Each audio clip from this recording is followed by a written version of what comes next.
지난 시간 말씀드렸던 것처럼 조직신학 관점에 입각하면 대체적으로 서론을 먼저 배우고 그 다음에 신론을 배우고 인간론을 배우고 그 다음에 기독론을 배웁니다.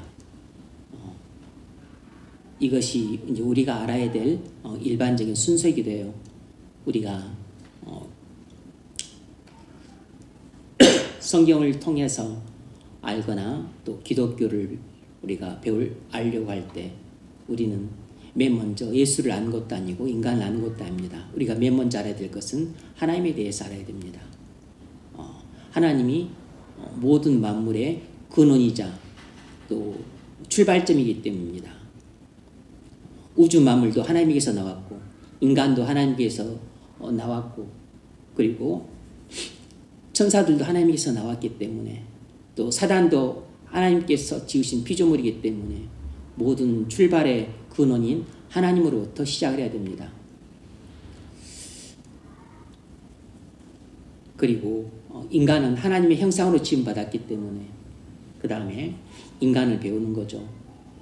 인간에 대해 배운다고 하는 것은 죄에 대해서 배우는 것과 같습니다. 그래서 인간론이라 부르기도 하고 죄론이라 부르기도 하고 인재론이라 부르기도 합니다. 인간에 대해서 안다고 하는 것은 죄에 대해서 안다는 것과 똑같은 뜻입니다. 그러니까 인간이 꼴 죄인 것이에요. 그리고 그 다음에 이제 이 죄인이 어떻게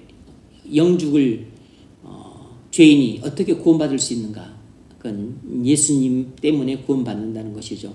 그래서 그 다음에 예수 그리스도를 배우게 됩니다. 오늘 우리가 예수 그리스도에 대해서 배우도록 하겠습니다. 제4장 예수 그리스도. 설명할 부분은 설명하고 그렇지 않은 부분들은 빠르게 읽고 지나갈 것이기 때문에 여러분들이 교재를 잘 눈으로 보시고 또 귀로는 잘 들으시기 바랍니다. 인간은 하나님과 교제하며 하나님의 영광을 나타내도록 하나님의 형상으로 지음받았습니다. 인간의 창조 목적은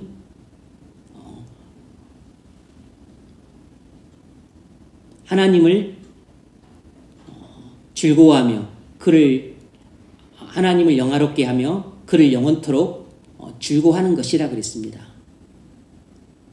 인간의 제일 되는 목적은 하나님을 영화롭게 하고 그리고 영원토록 즐거워하는 것이라고 소요문답 일문일답에서 가르쳤습니다. 그러므로 사람의 창조 목적은 하나님의 영광을 위해서 지은 것이기 때문에 우리는 살아도 하나님의 영광을 위해 살아야 되고 죽어도 하나님의 영광을 위해 죽어야 되는 것이죠. 그런데 인간이 죄를 지음으로 하나님의 영광에 미치지 못했다고 로마서 3장에서 말을 했죠. 죄를 짓게 되면 우리는 무조건 하나님의 영광을 훼손하게 되어 있습니다. 그래서 창조 목적을 위반하게 되는 것이죠. 그게 불법입니다. 그러나 인간은 죄 때문에 하나님의 형상을 상실하고 하나님과의 관계가 파괴되었습니다. 인간은 자기 힘으로 죄의 문제를 해결할 수 없기 때문에 하나님과의 관계를 회복할 수 없는 절망적인 상태에 빠져 있습니다. 이것이 모든 죄를 지은 인간의 상태입니다.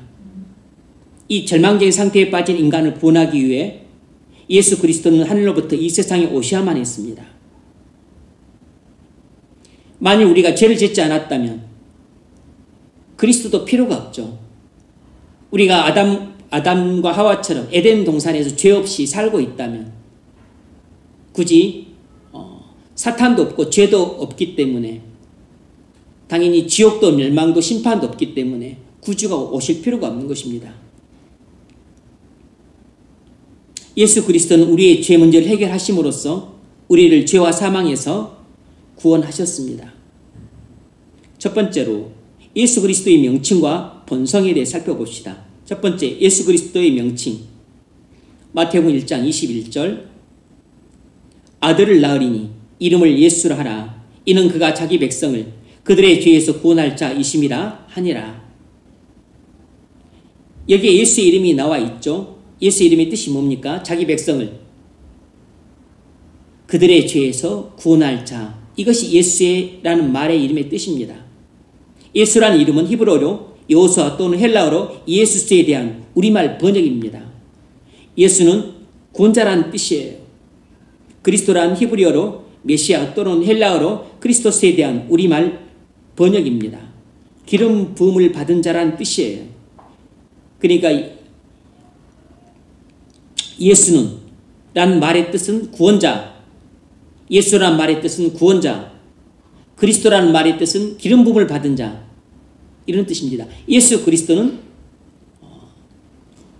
죄인을 구원하도록 기름 부음을 받은 자라는 뜻인 것이죠.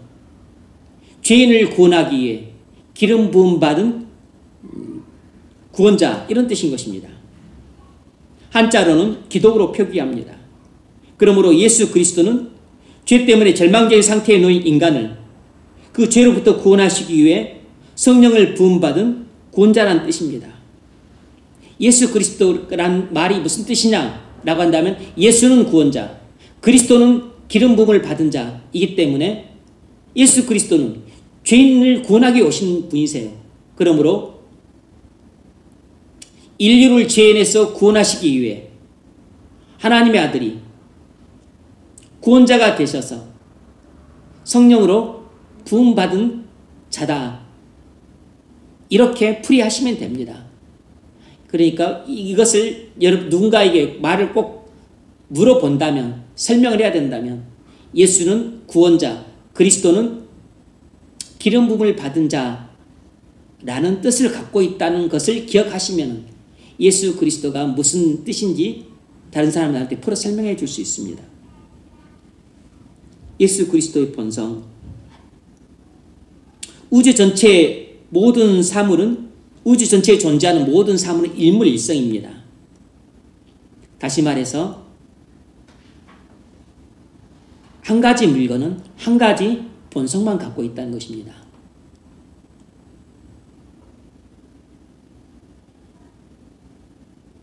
여기 뭐 쇠붙이는 쇠붙이, 또 여기 탁자는 나무, 또 컵은 유리, 이렇게 한 가지 사물만 갖고 있죠. 사람은 인성만 갖고 있고, 개는 동물의 본성만 갖고 있고, 돌은 돌의 본성만 갖고 있습니다. 이처럼 한 가지 사물은 한 가지 본성만 갖는 것이 이 세상에 존재하는 사물의 이치예요. 한 가지 사물이 두 개 이상의 본성을 가질 수 없습니다. 예컨대 유리컵이 유리면서 동시에 돌일 수는 없는 것이에요. 그런데 예수 그리스도는 두 가지 본성을 갖습니다. 이것은 인간의 이성으로는 이해될 수 없는 신비예요. 그 두 가지 본성이 무엇이겠습니까? 예수 그리스도께서 갖고 계신 두 가지 본성이 무엇이겠어요? 그건 예수 그리스도는 신성을 가진 하나님이시고 인성을 가진 사람이라는 것입니다. 왜 그렇죠? 그건 하나님이 사람이 되셨기 때문입니다. 하나님이 사람이 되셨지만, 뭐 밑에 나오겠지만, 하나님이 사람이 되셨다고 해서 하나님은 아니고 사람만인 것도 아니고, 하나님이 사람이 되셨는데 사람은 아니고 그대로 하나님인 것도 아닙니다. 하나님이 사람이 되셨지만 여전히 하나님이시자 동시에 여전히 사람이신 것입니다. 그런 게 어딨냐? 예수 그리스도만 그런 것입니다. 이게 간단한 것 같지만 사실은 간단하지 않아요. 왜냐하면 일물일성인데 이것은 일종의 예수 그리스도는 신성과 인성 두 가지 본성을 갖고 있기 때문에 이건 이해될 수 없는 것입니다.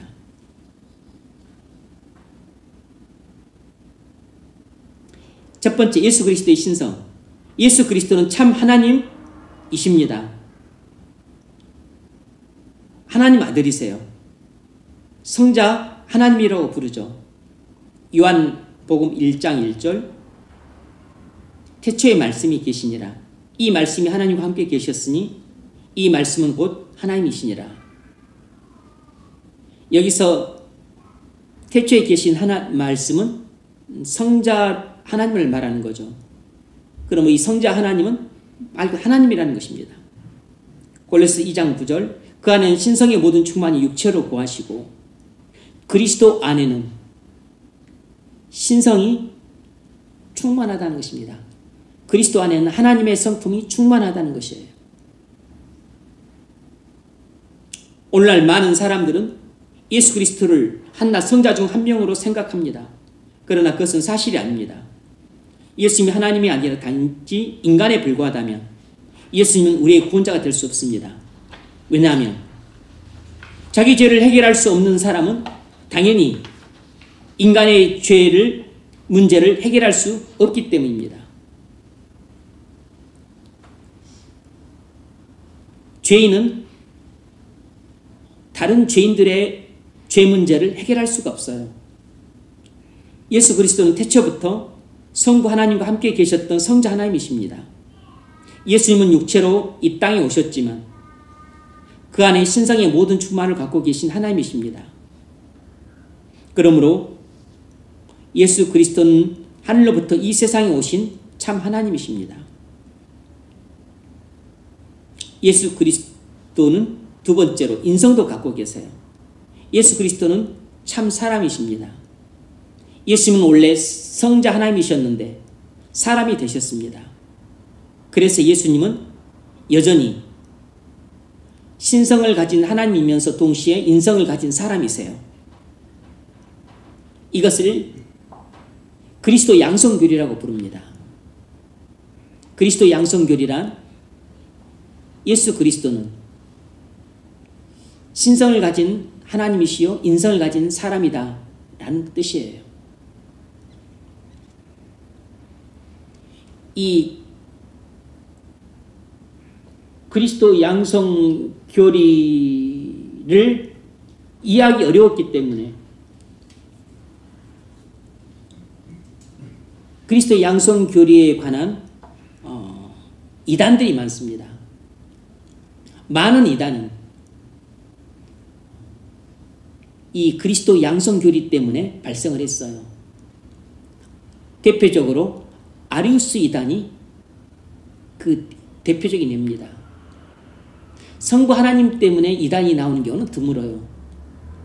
물론 또 성령 하나님을 사칭해가지고 나오는 이단들도 있지만 근데 그런 이단은 사이비라고 말하는 게 좋겠죠.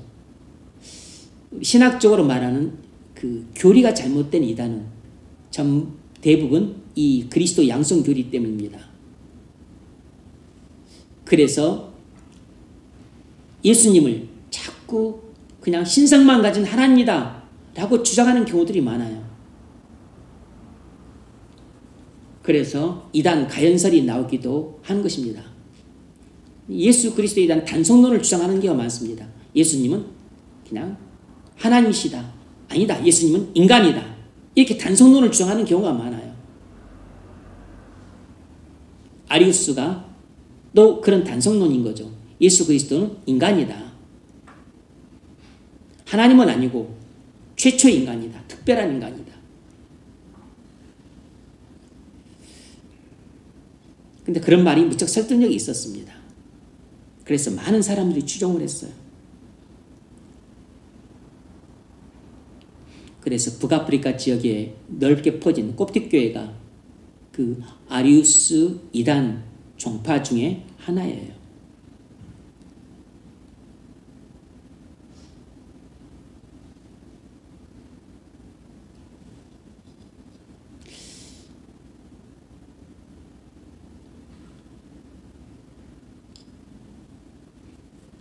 예수님은 하나님이시면서 사람입니다. 요한복음 1장 14절 말씀이 육신이 되어 성육신을 말하죠. 하나님이 사람이 되셨다는 뜻입니다. 예수님이 누구냐? 하나님이 사람이 되신 분이다.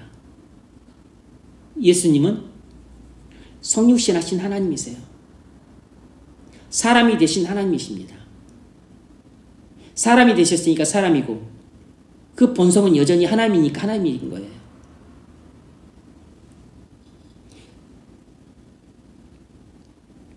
우리 가운데 거하시며 우리가 그의 영광을 보니 아버지의 독생자의 영광이요 은혜와 진리가 충만하더라. 성육신하신 하나님이신 예수님의 영광은 아버지의 독생자 영광, 성자 하나님의 영광을 그대로 갖고 있는 것입니다.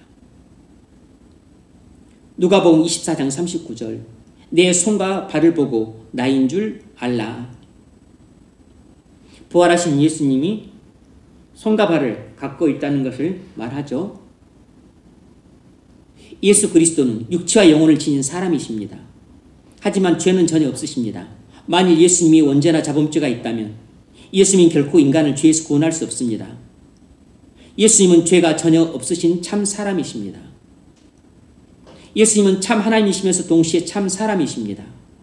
그는 본래 성자 하나님으로서 하늘에서 영광과 존귀와 찬송을 받으시던 분이셨습니다. 그런데 예수님은 우리를 대신하여 십자가에서 죽기 위하여 죄 없는 몸과 영혼을 지닌 인간이 되셨습니다. 하나님이 사람이 되셨지만 사람은 아니고 단지 하나님이신 것만은 아니고 하나님은 아니고 단지 사람인 것만도 아닙니다. 예수 그리스도는 신성을 지니신 참 하나님이시면서 동시에 인성을 지니신 참 사람이십니다. 이것을 신학적으로는 그리스도 양성교리라고 불러요. 그래서 삼일체 교리가 성부, 성자, 성령 이런 그 교리 중에서 가장 중요한 교리는 그리스도의 양성교리예요. 이 기독론에서 자꾸 이단들이 나오고 삐그덕거렸기 때문에 그 초대교회에 그렇게 이단들이 많았습니다. 이 예수님은 하나님이시면서 동시에 사람이시다. 이 교리가 결정이 되면서 삼위일체 교리도 정립이 된 것입니다. 그래서 성부 하나님, 성자 하나님, 성령 하나님, 하나님은 한 분이시면서 동시에 세 육격으로 존재하신다. 삼위일체 교리도 이해하기 어려운 부분이 많죠.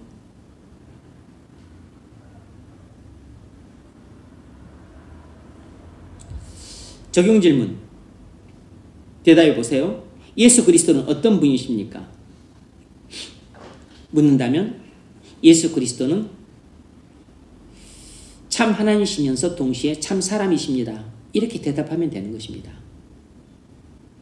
두 번째, 예수 그리스도의 속죄.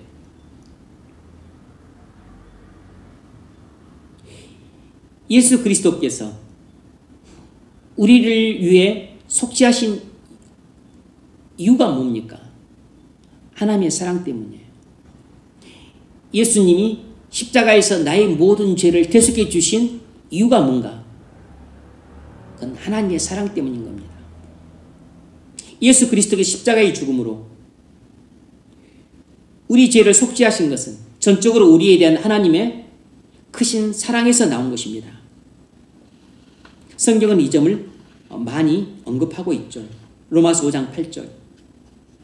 우리가 아직 죄인 되었을 때 그리스도께서 우리를 위하여 죽으심으로 하나님께서 우리에 대한 자기의 사랑을 확증하셨느니라. 우리는 이런 구절, 한 구절을 가지고 새벽 내내 하루 종일 또는 성령의 감동을 받는다면 또 일주일 내내 묵상하는 것이 좋습니다. 할 수만 있다면 그렇게 하는 게 좋죠. 왜냐하면 이것은 하루 종일 묵상해도 부족한 구절이고 일주일 내내 묵상해도 충분하지 않는 구절입니다.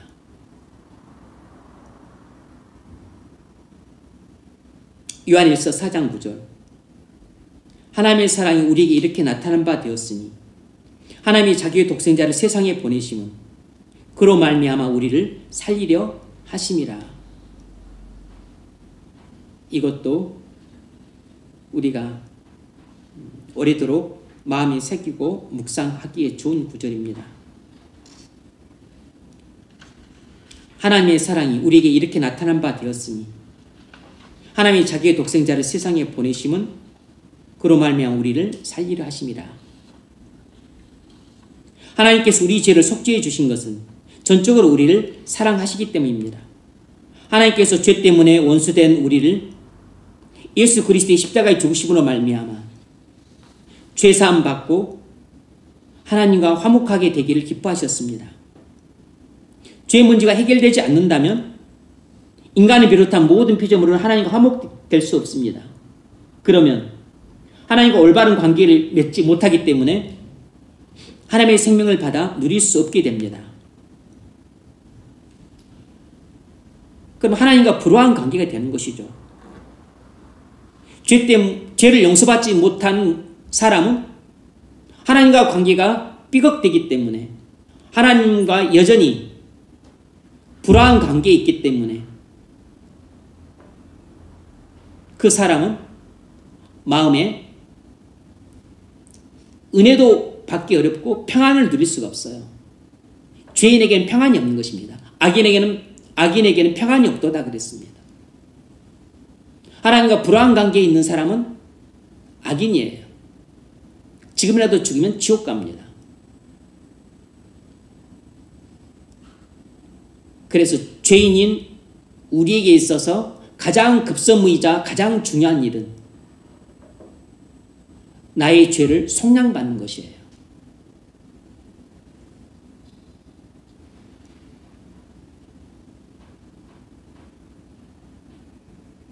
그러면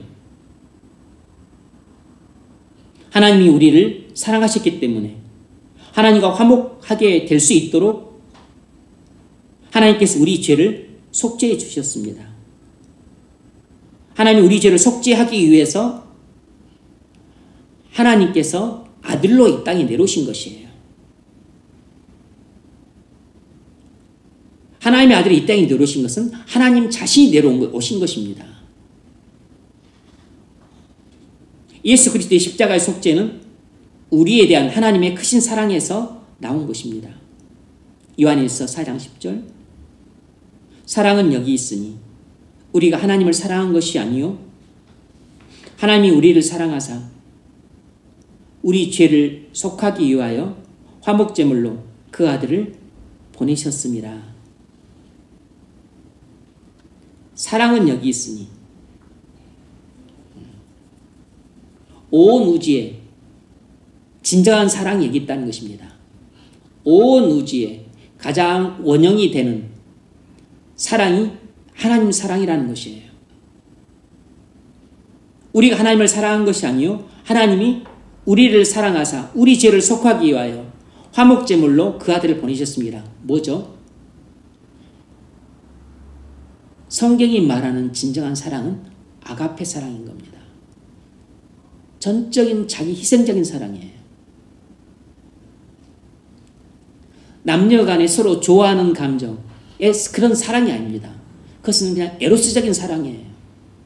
그런 감정적인 사랑, 또 충동적인 사랑, 또 육체에 치중한 사랑 그런 것들은 그냥 에로스적인 사랑인 겁니다. 친구끼리 사랑,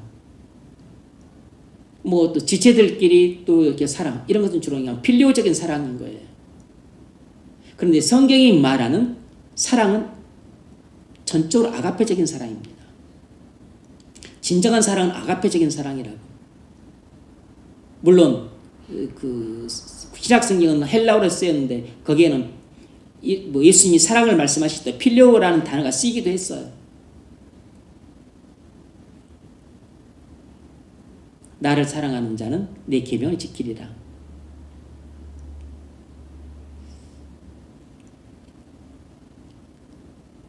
그런데 성경이 말할 때 특히 고린도전서 13장에서 사랑이라는 말을 할 때는 아가페를 말하는 것입니다. 그래서 진정한 사랑은 반드시 자기 부인과 자기 십자가를 지는 사랑인 것이에요. 그것이 예수님이 죄인인 내게 베풀어 준 사랑이에요. 그것이 하나님 아버지께서 죄인된 내게 베풀어진 사랑입니다. 하나님이 자기를 부인하셨고 하나님이 나 대신 십자가에서 피 흘려 죽으셨어요. 있을 수 없는 일이 일어나는 것이고 굳이 그렇게 할 필요가 없는데도 하신 것이고 전적으로 나의 구원을 위해서 하나님이 자기의 영광과 존귀와 찬송을 버리고 부인한 것이죠. 그리고 자기 목숨을 바친 것입니다. 자기 십자가를 지신 것이죠. 그래서 우리가 누군가를 사랑한다라고 말할 때는 반드시 자기의 희생이 전적으로 따라야 되는 겁니다.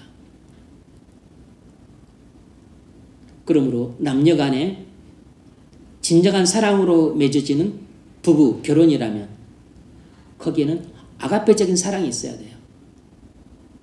아가페적인 사랑이 없이 결혼을 하고 부부가 되고 그렇게 세워지는 가정은 언제든지 넘어질 수 있는 위태로움이 있는 것이에요. 왜냐하면 대부분 세상에서의 가정은 많은 경우 에로스적인 사랑을 바탕으로 세워진 가정들이에요.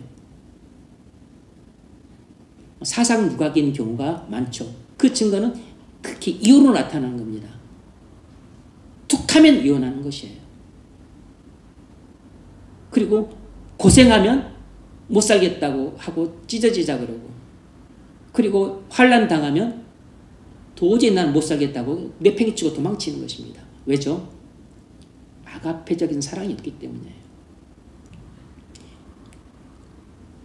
에로스적인 사랑만 있기 때문인 겁니다.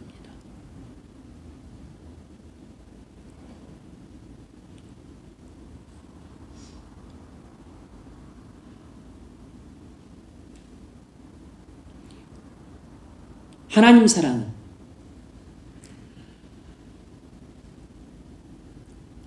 에로스적인 사랑일까요? 당연히 아니죠. 아가페적인 사랑입니다. 하지만 거기에는 또 필요적인 사랑도 있어요. 왜냐하면 하나님은 우리를 친구처럼 대하시니까. 주님은 나를 친구처럼 대하시니까. 그래 친구처럼 대하니까 교절하잖아요. 하나님은 우리에게 밥상을 차려주시잖아요. 영적인 밥상을 먹으라. 필요적인 친구로서 교제인 겁니다. 필레오적인 사랑을 나누는 것이에요. 말씀을 묵상하면서 주님과 친밀한 교제를 나눕니다. 사랑의 교제를 나눠요. 그건 필요적인 사랑이에요.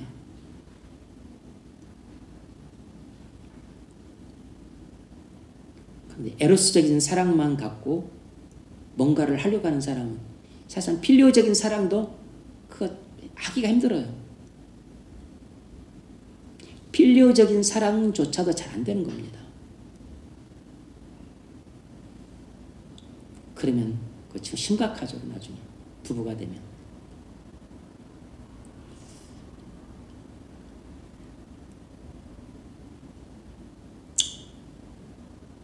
교회 지체들끼리는 이런 아가페적인 사랑이 반드시 그 근거에 있어야 되고 근저에 있어야 되고 그리고 필요적인 사랑도 있어야 됩니다. 근데 아가페적인 사랑은 우리가 지체들한테만 하는 게 아니고 모든 사람한테 그 아가페적인 사랑으로 대해야 되죠. 누가 그걸 하겠냐고. 본성으로 못하는 겁니다. 그럼 어떻게 합니까? 성령께서 오셔서 나는 죽고 예수로 살아야만 가능한 것입니다. 예수님이 내 안에 계시고 내가 예수님 안에 계셔서 그래서 더 이상 나는 예수님과 함께 십자가에서 죽었기 때문에 못난 나는 없고 예수님이라고 하는 나의 완전한 새로운 자아가 나의 주인이 되어서 그렇게 살 때 그때 성령 받기 전에는 전혀 못했던 아가페적인 사랑을 할 수 있는 것이에요. 나는 예수 믿고 성령을 받아서 잘 못하는데요. 그건 당신이 성령이 기갈됐기 때문입니다. 성령 충만하면 아가페적인 사랑을 합니다. 그것도 자원해서 하고 기쁘게 하고 그리고 그걸 즐겁게 해요.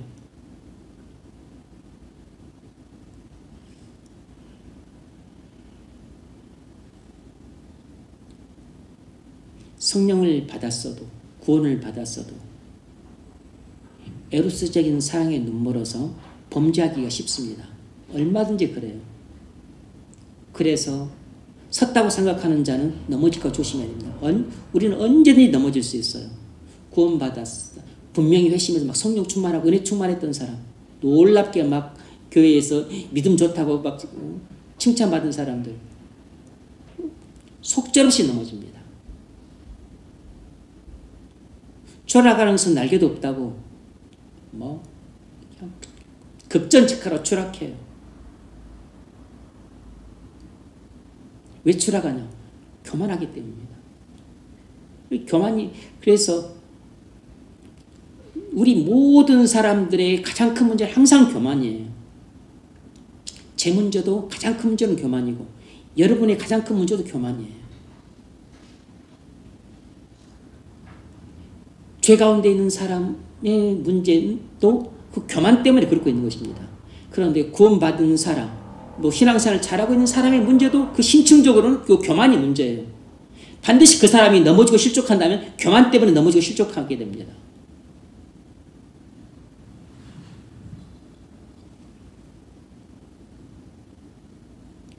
두 번째로 예수 그리스도의 십자가 죽음이란 무엇인가? 그건 대신 속죄예요. 그걸 대속이란 말합니다. 예수 그리스도께서 왜 십자가에서 피 흘려 죽으셨는가? 나의 죄를 대신 속죄하기 위해서예요. 인간의 죄는 구체적으로 어떻게 해결될 수 있습니까? 하나님은 예수 그리스도의 십자가의 죽음으로 인간의 죄를 해결하셨습니다. 다시 말해 하나님은 우리의 죄를 예수 그리스도의 대신 속죄로 해결하셨어요. 마가복음 10장 45절 인자가 온 것은 섬김을 받으려 함이 아니라 도리어 섬기려 하고 자기 목숨을 많은 사람의 대속물로 주려 함이니라. 예수님이 이 땅에 오신 것은 자기 백성의 죄를 대신 속죄하기 위해서 오셨다는 것입니다. 고린도후서 5장 21절 하나님이 죄를 알지도 못하신 이를 우리를 대신하여 죄를 삼으신 것은 우리로 하여금 그 안에서 하나님의 의가 되게 하려 하심이라. 하나님께서 아들을 우리를 위한 속죄 제물로 삼으신 것은 우리로 하여금 그리스도 안에서 의롭다함을 얻게 하기 위해서라는 것입니다. 하나님이 아들을 우리를 위한 속죄 제물로 삼으셨어요. 원래 하나님은 죄를 지은 장본인인 우리에게 죄의 책임을 요구하셔야 했습니다. 하지만 우리는 우리 힘으로 죄의 책임을 할 수 없습니다. 만일 우리에게 그럴 능력이 있었더라면 예수 그리스도께 십자가에 못 박혀 죽으실 필요가 없었어요. 따라서 인간은 자기 힘으로 자기를 구원할 수 없는 무능력한 존재입니다. 그래서 하나님은 예수 그리스도를 인간의 대제로 세워서 인간의 죄의 책임을 대신 지게 하셨습니다. 예수 그리스도는 나의 대리자로서 나 대신 나의 죄를 지고 내가 받아야 될 하나님의 형벌을 십자가에서 대신 받으셨습니다. 예수 그리스도는 나를 위해서 십자가에서 영원한 속죄를 이루셨어요. 그리고 예수 그리스도의 십자가의 피는 나의 죄를 속죄하기 위한 피예요. 그러므로 예수 그리스도의 십자가의 피를 믿을 때만 나는 죄를 속량받게 되는 겁니다. 이것이 바로 대리적인 속죄 또는 대신 속죄라고 불러요. 예수 그리스도의 십자가의 죽음은 나를 위한 대속입니다. 이사야서 53장 6절 우리는 다 양 같아서 그릇 행하여 각기 제 길로 갔거늘 여호와께서는 우리 모두의 죄악을 그에게 담당시키셨도다. 여호와께서는 우리 모두의 죄악을 그리스도로 하여금 대신 속죄하게 하셨다는 것입니다. 여러분이 어떤 구절을 제대로 이해하려면 그것을 여러분이 이해할 수 있는 말로 자꾸 풀어보셔야 됩니다. 적용 질문. 예수 그리스도의 십자가의 죽음은 무엇입니까? 예수 그리스도의 십자가의 죽음은 우리를 위한 대신 속죄입니다. 이 대속이 하나님의 사랑에서 나왔습니다. 세 번째로 구원으로의 초청입니다. 이 세상의 모든 사람은 오직 예수 그리스도의 속죄로만 자신의 죄를 용서받을 수 있습니다. 인간의 뿌리 깊은 죄는 예수 그리스도께서 십자가에서 흘린 피로서만 속죄될 수 있습니다.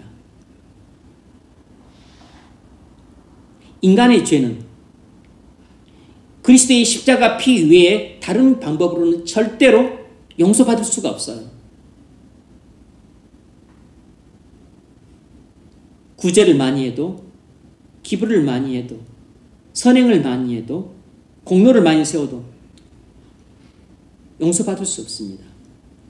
오직 그리스도의 피로만 용서받을 수 있어요. 예수 그리스도께서 당신의 죄를 대속해 주시기 위해 십자가에서 피 흘려 죽으셨습니다. 그리고 3일 만에 부활하셨습니다. 그러므로 예수님이 십자가에서 당신의 모든 죄를 대속하셨습니다. 이를 믿으십시오. 그러면 당신은 죄와 사망에서 구원받습니다. 요한복음 3장 16절에 그 점을 말하죠. 하나님이 세상을 이처럼 사랑하사 독생자를 주셨으니 이는 그를 믿는 자마다 멸망치 않고 영생을 얻게 하려 하심이라. 예수 그리스도의 십자가의 피를 믿는 사람은 모든 죄를 용서받습니다. 그래서 멸망하지 않고 영생을 얻어요. 예수님이 온 세상의 유일한 구주이십니다. 예수 그리스도를 믿으십시오. 그러면 당신은 하나님의 자녀가 됩니다. 요한복음 1장 12절. 영접하는 자, 곧 그 이름을 믿는 자들에게는 하나님의 자녀가 되는 권세를 주셨으니. 결론. 예수님은 온 세상의 구주세요. 예수님은 자기 백성의 죄를 속량하기 위해 십자가에서 피 흘려 죽으셨습니다. 이것을 믿으면 누구라도 죄 용서함을 받습니다. 우리는 그것을 믿는 순간 그 즉시로 모든 죄를 용서받아요. 이 죄 용서함 받은 기쁨이 이 세상에서 가장 큰 기쁨이에요. 그것은 우리의 영혼을 살리는 기쁨이고 우리의 인격을 변화시키는 기쁨입니다. 우리는 오직 예수 그리스도를 믿음으로만 구원받을 수 있습니다. 여러분이 죽기 전에 꼭 한 가지 해야 될 일은 반드시 예수 그리스도의 십자가의 피를 믿고 죄 용서함을 받아야 된다는 것입니다. 그것이 여러분이 죽기 전에 꼭 한 가지 해야 될 유일한 일이에요.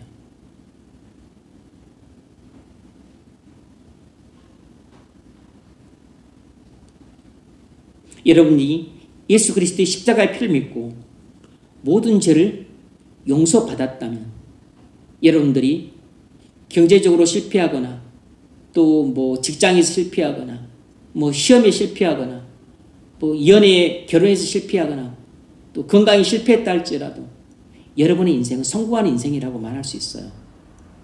하지만 다른 모든 것에 여러분이 성공했다 할지라도 여러분이 죄의 용서를 받지 못했다면 예수 그리스도를 믿지 않음으로 죄 용서를 받지 못했다면 여러분 인생은 아직까지 성공한 인생이 아니고 그렇게 죽는다면 그 사람은 실패한 인생이 되는 겁니다. 이 세상에서 짧게 잘 살다가 지옥에서 눈 뜨어서 영원히 보내게 되면 그게 무슨 소용이 있습니까? 이 세상에서 좀 고달픈 인생을 살았다 할지라도 천국에서 눈 떠서 그곳에서 영생을 보내는 것이 진짜 성공 아닙니까?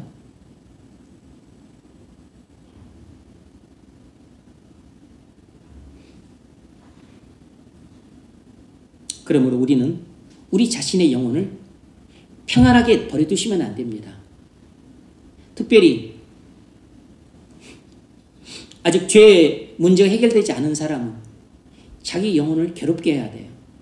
자기 영혼을 불편하게 만들어야 됩니다.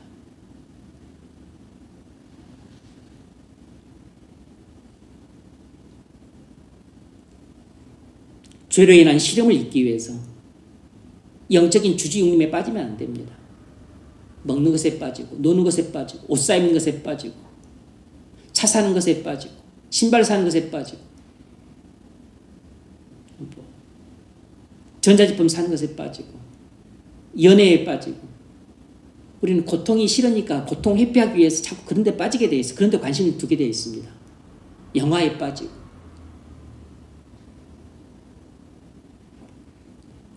아직 영혼 구원의 문제가 해결되지 않으면 그것이 내게 있어서 큰 짐이고 고통이에요. 근데 가장 좋은 것은 정면 돌파를 해야 돼요. 머리가 깨지나 있어도 부딪혀야 됩니다.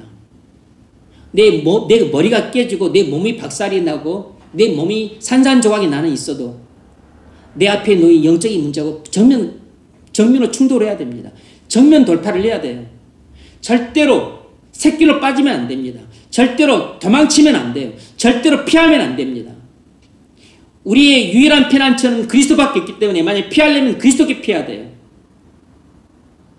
그런데 육체의 쾌락으로 피하고 사치와 허용으로 피하고 노는 것과 여행으로 피하고 먹는 것과 마시는 것을 피하고 쇼핑으로 피하고 물건 사는 것 피하고 집 사고 땅 사는 것 피하고 그러면 문제가 해결 안 되고 계속 딜레이가 되는 겁니다.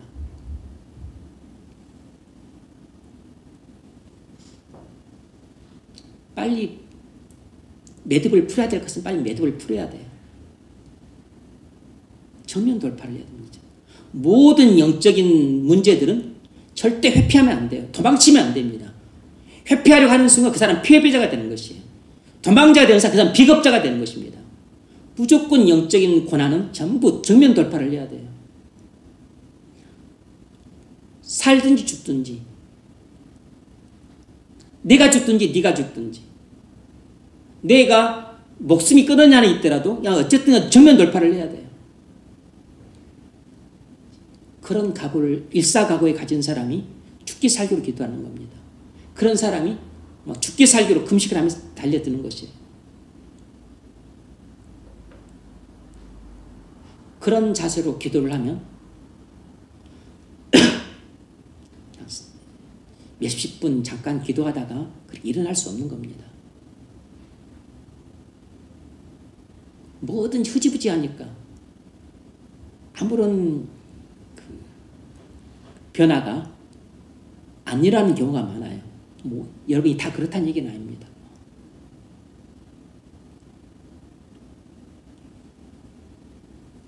공부도 흐지부지, 일도 흐지부지, 묵상도 흐지부지, 기도도 흐지부지. 그러면 아무런 변화도 없어요. 내 인생을 불행하게 만드는 것이 있다면, 그게 죄 문제라면 반드시 그 해결을 봐야 됩니다. 그래야만 성령이 주시는 기쁨과 감격과 환희가 있어요.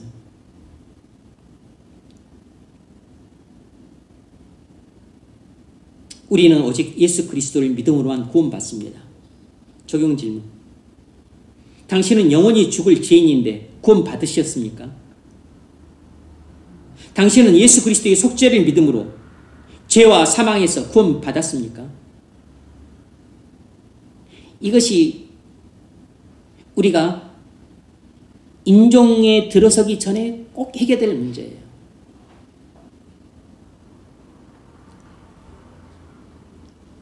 내가 인종이 되면은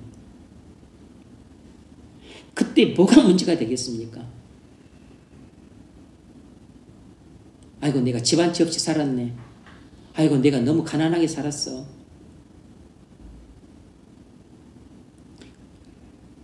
아이고 내가 왜 이렇게 몸이 약하게 병들고 많이 살았을까? 여러분 그런 거 후회하겠습니까? 하나님 앞에 서야 되는데 하나님 앞에 설 준비가 안 된 것이 제일 큰 문제가 되는 겁니다. 이것은 살아도 불안이에요.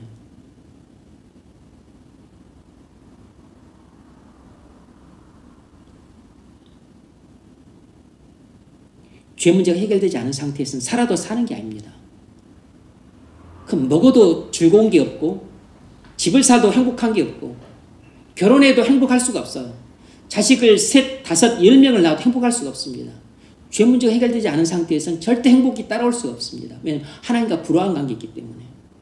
하나님과 불화하면서 어떻게 행복하겠습니까? 행복을 하나님이 주시는 건데.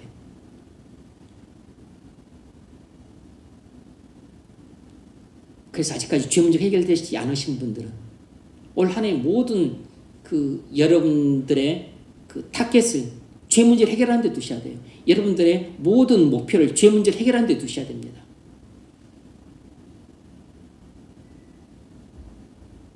영원히 죽을 죄인인 당신이 구원받으려면 어떻게 해야 됩니까?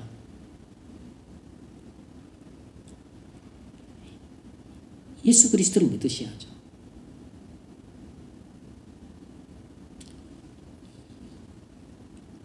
예수의 십자가 피를 믿음으로 죄사함 받기를 주의 이름으로 축원합니다.